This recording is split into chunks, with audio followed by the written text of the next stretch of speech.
everybody, it's me, Ashley Brooke. I just wanted to talk real fast about PDA.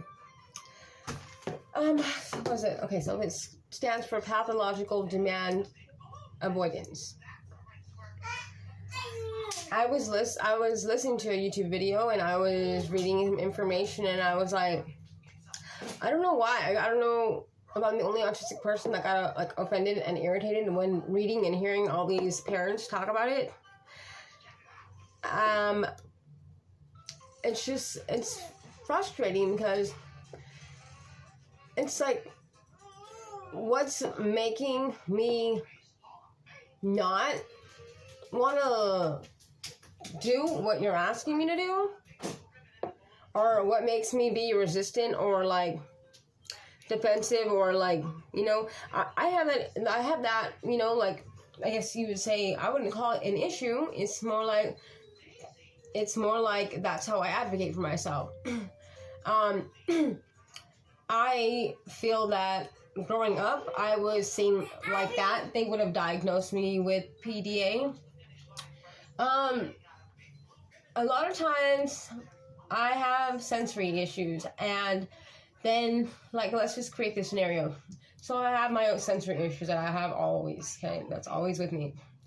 Then I'm put in an environment where people's personalities are all, like, different, and the way that they're engaging and behaving, I don't process or, like, have that type of personality. And that already kind of, like, makes me feel uncomfortable. And then they're commenting, oh, come on, do this, participate, do this. And I just feel like almost like I don't know, like nails on a chalkboard, like, and I feel it in my shoulders. I'm just like, just leave me alone, like, just go away. I don't like too much, I feel like commotion and too many people connects to me, and then they're trying to, and then those type of people, it's always like your family that's like the worst. They're always like trying to tell you how to think and tell you what to do and tell you, and it's just like, that's not how I am, and I don't, that makes me uncomfortable. And then it's like, it's never like introduced or like suggested. It's always told.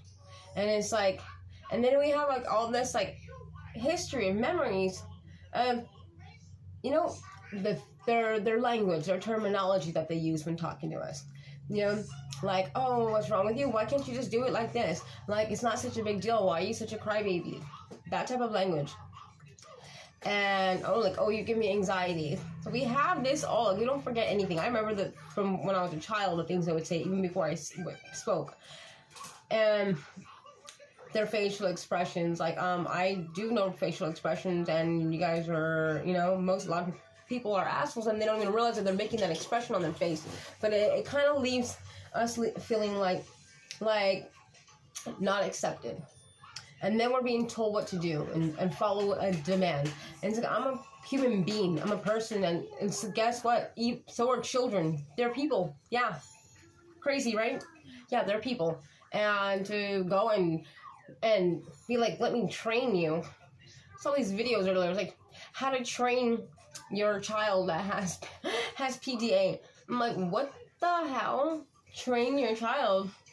It's just like, I just don't like the neurotypical mindset of like, okay, let me go and like give you all these like different terminologies to describe, and every one of those terminologies with like disability, disabled, disorder, and it's like, and it's like, they do it so much, and it's just like, dude, the reason why I don't want to like engage or do what you're saying is because your energy, dude, your energy is all fucked up. It's crazy, and it's degrading, and it's disrespectful, it's rude. Refuse to comply with anybody that's saying something without manners. If you're gonna tell me something like in order, I'm not gonna do it. I don't care if you're right. It's like, you need to talk to me right. You can't just, here, Buggies. Oh, this one? There you go. That's what she wanted. But yeah, it's like I feel like I don't think PDA. It's not. There's no freaking demand avoidance. It's called, check your language. Don't stop looking at us and being like, okay, let me tell you what's wrong with you. No, let me tell you what's wrong with you, neurotypicals. You are over there trying to explain a topic that you know nothing about. You're not autistic. You don't know what it's like to have an analytical brain, okay? You don't know what it's like to have all these sensories stimulated at the same time and then have somebody rushing you. You don't know how it affects our processing, and then you go and talk and crap, basically, even if you don't realize that you are and you think that you love your kids, but you're saying stupid shit like, oh, hurry up, come on, and just do it already. And it's like, you don't understand. Just slow down. Everybody's so in a rush, and then it's like, oh, my kid won't do this, and it's like, is it really necessary? Is it harming? If they don't do it, are they gonna be harmed, or is it just what's socially accepted? And it's like, we don't all have to be one way.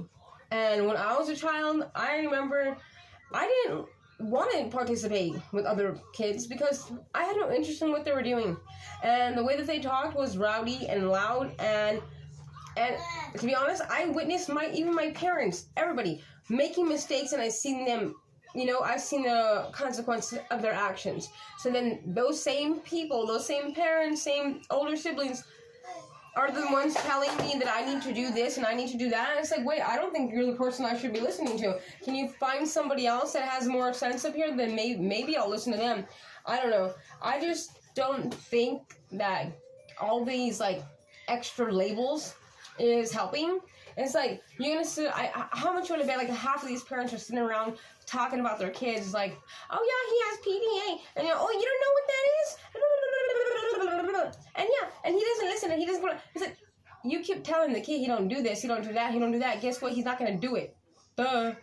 It doesn't make any freaking sense. People are so stupid, and they're over there okay, when I tell people that I'm autistic, and when I say, oh, my family's autistic, I'm not saying it when I say I'm autistic, it's because I'm just trying to let you know that there may be something that I'm not gonna participate, or a reaction that you may not get. It's more of a warning for you, hey, don't be offended if I choose or if I say something very blunt. I'm just letting them know that I have an analytical processing that makes me communicate differently. I don't say oh, I have a disability, oh, I can't do this, I can't do that, or no, I'm very much empowered autistic, and I think it's freaking rude to go around talking about your kid like that. And I think it's not just rude, but it's not correct. And I think it describes their inadequacy, not the child. Children are children, and they're learning, and we're all different, and the world's forever changing. So naturally, the behaviors of all kids are always going to be a little different. I just don't agree with this whole, I just feel like a neurotypical should maybe slow down, and instead of trying to be okay, what's wrong with you? What do I need to fix to make you seem normal? Okay? To make it you don't have autism? I hate the way that they talk. Why don't you slow down and maybe close your mouth for 1 second and just let the child play and be themselves. Why don't you try to go into their world? Why don't you try to just engage your kid instead of trying to correct them and change them? And it's what do you want, a bunch of little carbon copies? Or do you want an individual? They have no individuality. I'd be pissed off. I wouldn't respond or do anything that you want me to do.